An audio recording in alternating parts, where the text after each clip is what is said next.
Bien, amigos, estamos acá, seguimos en Redes y Poder. Estamos con un parlamentario andino. Él es de Fuerza Popular, se llama Mario Zúñiga y está con nosotros en Redes y Poder.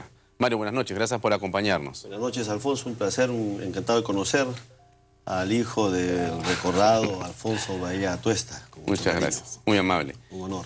Hablando del tema político, estamos inmersos en una coyuntura determinada donde en tu partido, al que representas, que es Fuerza Popular, en fin, está en un debate bastante interesante sobre casi diríamos la libertad de expresarse de los propios congresistas o de la hermenéutica parlamentaria, como le llaman algunos, es decir, de la forma como se procesa dentro del debate en una comisión como la de Constitución, y en fin, con el ímpetu de los nuevos congresistas. Tú eres un nuevo representante del pueblo que está en el Parlamento andino. Es correcto. Es correcto.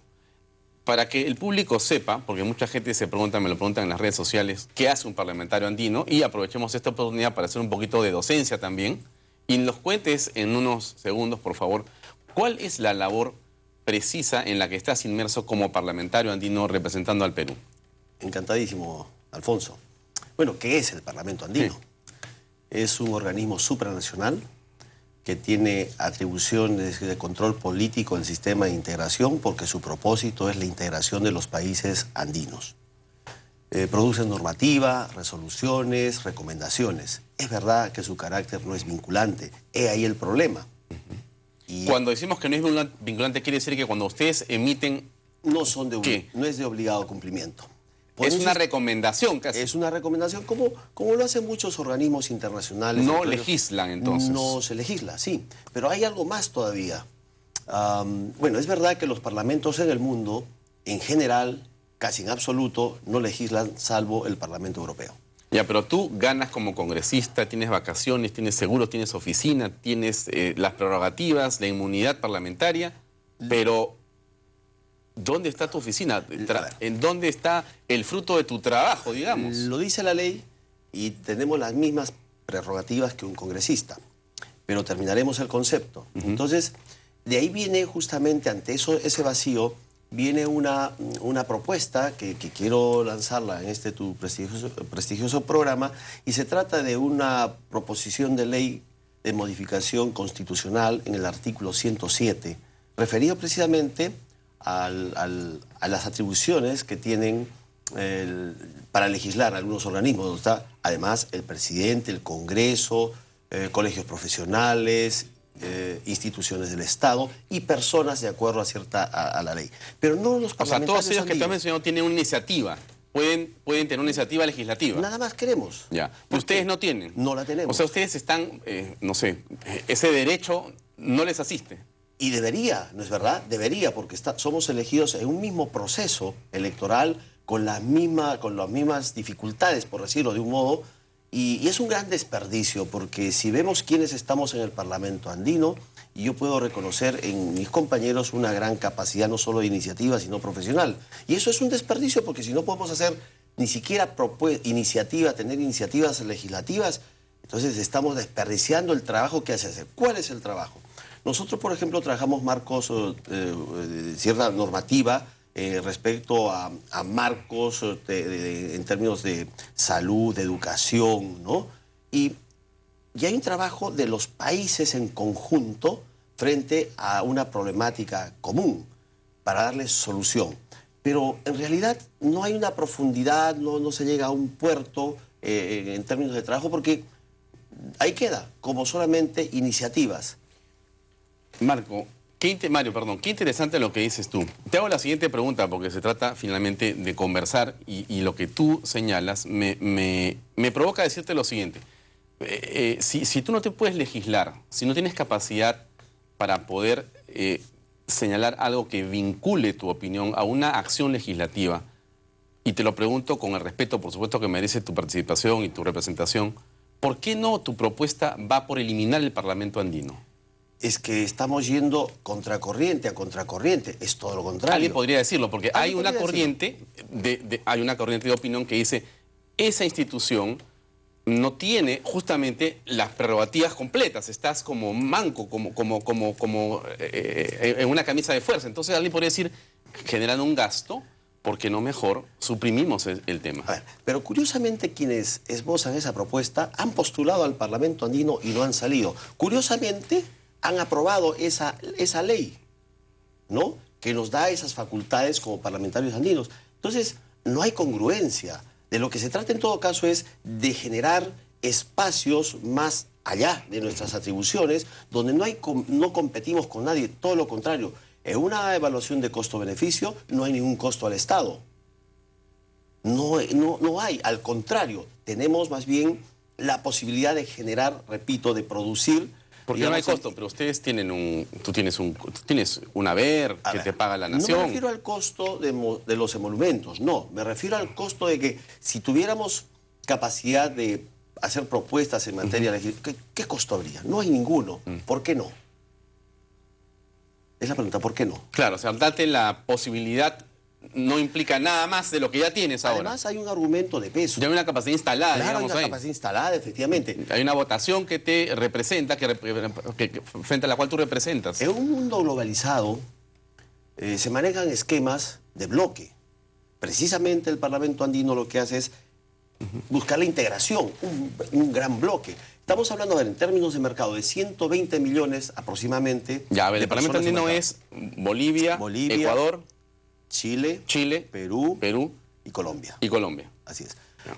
Chile se ha adherido como miembro pleno. Ahora, políticamente ahí hay una distancia también, ¿no? Y claro, la hay. Porque o sea, en fin, hay otros bloques más intensos y más importantes, ¿no es cierto? Algo importante, Alfonso. La hay. El año 75 Chile se retira.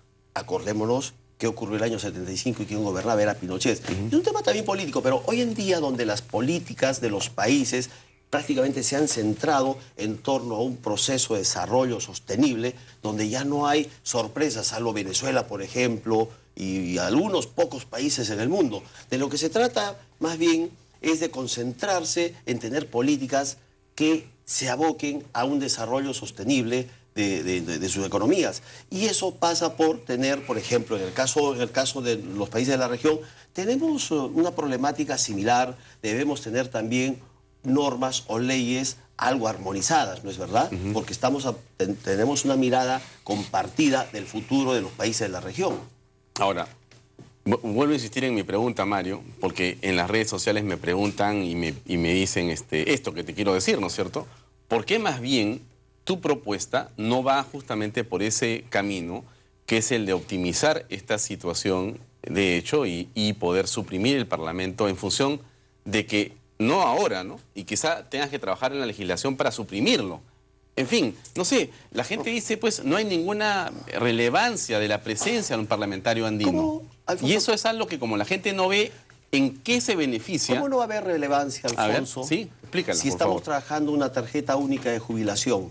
Las personas que trabajan en los países de la región que integran el Parlamento andino, que trabajan, por ejemplo, en Chile 2 años, en Colombia 1 año, en Bolivia 3, luego vienen al Perú y se pierde esos años de cotización.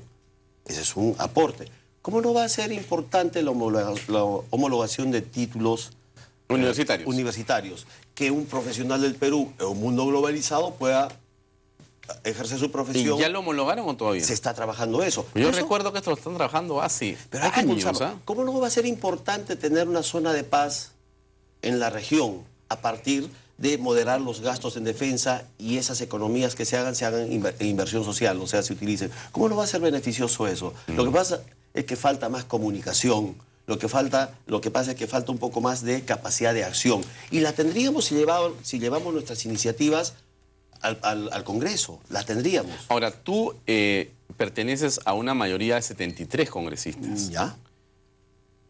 ¿Has hablado con la presidenta del partido? ¿Ella comparte esta, digamos, sugerencia tuya de que se pueda hacer vinculante la opinión de ustedes para que justamente desde el Congreso se pueda facilitar esto? Que no solo eso, sino... ¿Está de acuerdo, Keiko? Y lo vamos a conversar esta semana, pero está de acuerdo no solamente en eso, sino en todo aquello que beneficie a la sociedad peruana en su desarrollo. Y esto, por tanto, no perjudica Por el contrario, le da mayor, como repito, mayores capacidades de acción a los parlamentarios andinos para que no seamos convidados de piedra en un escenario político, en el desarrollo Y esto lo has social. convertido en una propuesta técnica que me imagino que pasará por Constitución, por Sí, Miki sí, Torres. así es. Ya, Sí, y ya sí. te has reunido con Esta él. semana. Esto es una propuesta que recién ha salido. ¿La estos estás días. lanzando acá? Acá la estoy lanzando. Bueno, te agradezco por Con darnos el mayor gusto, ¿no? Sí, sí. la primicia de que esto se pueda Esto ha conocer sido acá. hace unos 15 días en una reunión con el grupo parlamentario y ha tenido muy buena acogida. Nuestro grupo tiene está compuesto por 3 partidos. 3 de Fuerza Popular, 1 del Frente Amplio y otro del Partido Gobierno. Peruanos por el Cambio. Los 3 naturalmente están de acuerdo. ¿Cómo no van a estar de acuerdo? Los 5. Perdón, los 5 quiero decir. Los 5 están de acuerdo. Los 5 Hay están de una acuerdo. unanimidad Sí, en el desde pensamiento luego que sí. y en la idea. Eso está muy, muy interesante. Y venimos manejando nuestras iniciativas y propuestas con en cierto consenso, cosa que es un ejemplo y pensamos obviamente que esto va a continuar, porque nuestra propuesta es una agenda compartida, es país, no es de partidos. Cuando salimos afuera es una propuesta país. Bueno, ¿cómo ves la coyuntura política? Ya para terminar, ¿qué te parece esto del 30% que legitima a una candidata en la primera vuelta, como hizo la doctora Patricia Donaire? ¿Tú también estás de acuerdo que con 30% se legitima? A ver, toda propuesta que salga de la realidad y mejore las condiciones es válida, independientemente de quién la prepare, quién la proponga y en qué contexto. De hecho, y voy a agarrar el fierro caliente, y no voy a ir contra el gobierno, simplemente voy a describir una realidad. Keiko Fujimori ganó con un 38%, perdón, pasó a la primera vuelta. Ganó en la primera vuelta, ganó la primera obtuvo. vuelta con 38%. Yo he revisado la estadística y no he encontrado un país que tenga un gobierno con 18, que haya salido con 8%, crezca luego en menos de un mes y pase al 18%, que es con lo que ha ganado el Partido Peruanos por el Cambio. Pero tú no reconoces la elección del presidente Kuczynski, La entonces. reconozco absolutamente y la suscribo y hay que apoyar a este gobierno. Pero pones una tela de suspicacia en Pero esa elección. Dices, no conozco. Es que solo describo la realidad. Es que va tu pregunta. Este país lo ha hecho acá, pues, en el Perú. Por eso, intento responder con un ejemplo, no con mi parecer. No está bien, no me parece bien. Yo creo que no solo en el Perú, que sea gobierno un partido con escaso 18% y vamos como lo hizo. Hay que apoyar, no estoy desconociendo, pero no me parece bien. Ahí tenemos el problema. Son 73 congresistas de un partido que pasa con 38% y 18 congresistas un partido que gobierna. Entonces, ¿sí estás de acuerdo con el 30% Sí de Patricia estoy de acuerdo. Donaire? Así es. ¿Es una postura del partido político? No, es una postura lógica. Es que de lo que se trata no solamente es de gobernabilidad, sino de gobernanza.